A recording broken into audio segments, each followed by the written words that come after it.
Hello, welcome back to another episode of DrDarnise's House of Religion, Magic, and Conjure. Welcome in, everybody.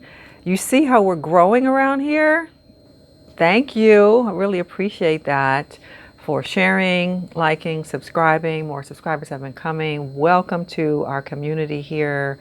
As you can see, we talk about some pretty, I think, interesting things.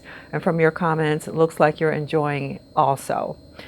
So in today's installment, it's kind of part two to that video I did about Jamal Bryant and Christians not being able to use sage because they've decided that it's demonic.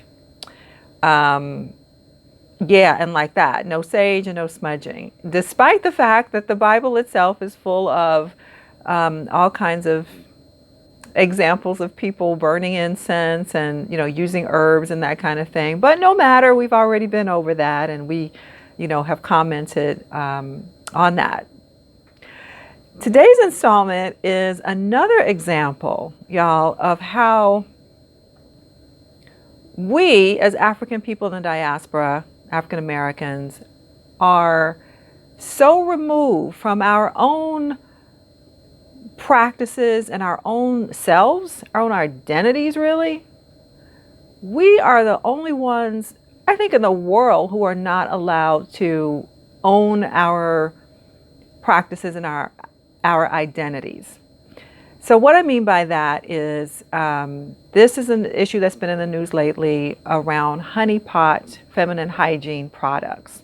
So many of you have probably heard about this, or you might have heard of it as that Target commercial that got this African American woman in all kinds of trouble with some white women who were upset that in the commercial, her products are carried in Target.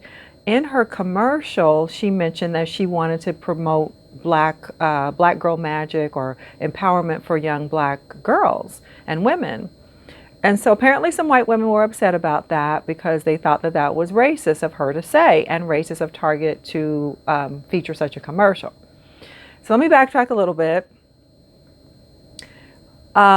These feminine hygiene products called Honeypot are the creation of B. Dixon. That's the founder, the African American woman. And she created this line of products because she wanted to create a natural product line for women in terms of feminine hygiene products and body washes and that kind of thing. It's obviously important to have good products for our monthly cycles and all of this. And so she created this line that's herbal based and natural.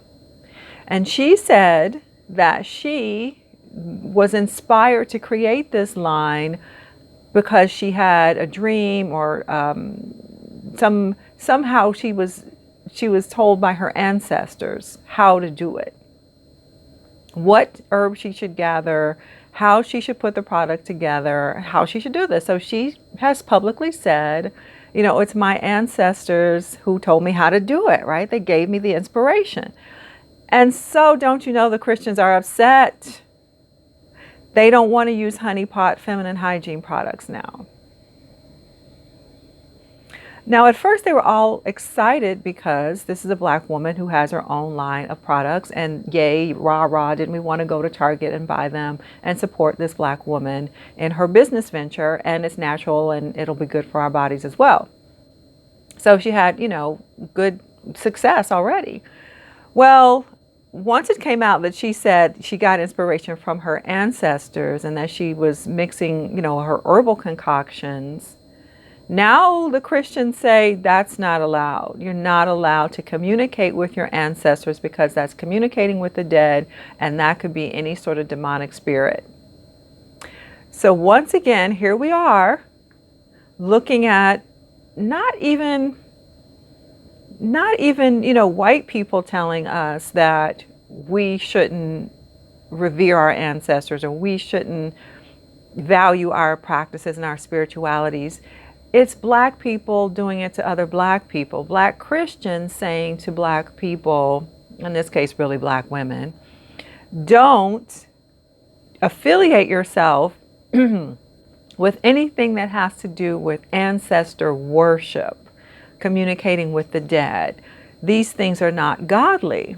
So this has been the backlash against her from some Black Christian women.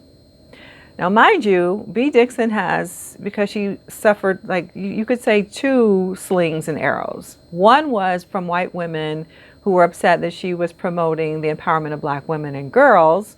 So there's that, but Black women started buying her product in droves. So she said her sales have just exponentially grown because we're like, oh, we're not trying to hear that. We're not featuring that. We're just going to all go to Target and buy her product.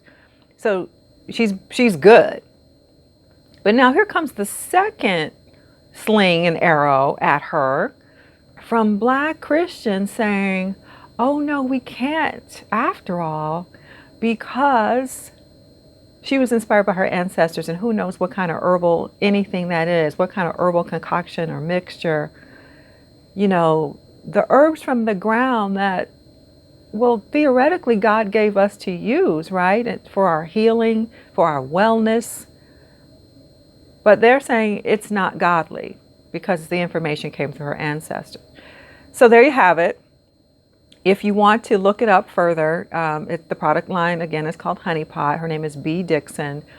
And you can see this ongoing conversation that she's having. And she is holding firm to, you know, what she said in terms of empowering Black women and in terms of recognizing her ancestors. Because we know we don't worship ancestors, right? That's a statement from people who don't understand. So much to be said there. From people who don't get it even a little bit. But she's standing firm. She goes, I'm not changing up anything about how I do my business. And so, you know, kudos to her. I also wonder, you know, does the Black Christian church realize that if you alienate Black women, you will have no Christian church? So this is sort of part 2 on that Black church being dead video I did also. You know, you can't really alienate Black women because we're the ones in your churches. So it's funny and crazy all at the same time, right? But what is powerful, and maybe you will agree, it's powerful that these teachings really can't be stopped now. Our own African spiritualities cannot be stopped. We are determined that we're going to revere our ancestors, just like every other culture has. When you think about it, what is history? What is the study of history except a veneration of ancestors, right? Who tells the story of history? The winners of wars. And they tell the story the way they want to tell the story. That's why we know about George Washington and a cherry tree, and true or not, right? Abraham Lincoln. We have all this history about European heroes and ancestors and Euro-American ones.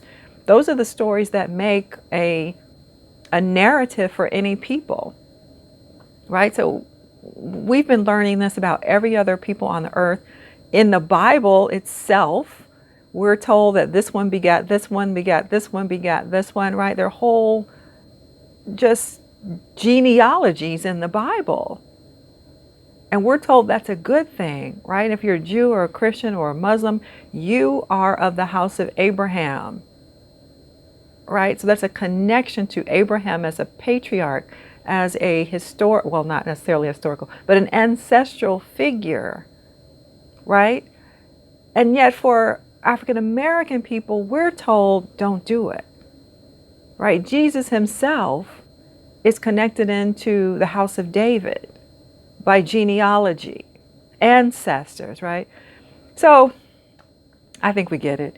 But I just wanted to come on here and talk about Honeypot because once again, we see a sort of attack, or an attack based on ignorance, I will say, not necessarily malicious, but an attack based upon ignorance and an example of how we have been colonized mentally enslaved, so that we don't even have to, the colonizer doesn't even have to think anymore about how to separate us from our culture. We do it to each other. We do it, we don't continue our culture. We don't pass it on to our children and grandchildren because we think that it's evil and bad. We're doing that to each other. Anyway, not on this channel, not on my watch. We're doing this. Anyway, I need to wrap this up. I just wanted to give you that little bit, give you my thoughts on that, and get your thoughts on it as well. What are you thinking about this? I appreciate your, sharing these videos. And again, I'm so grateful that you are with me on this journey. Don't forget about Patreon. The link is in the description box. Thank you to those of you who are already patrons. I appreciate it. Thank you ever so much. And that is it. I will be back with more. Bye for now.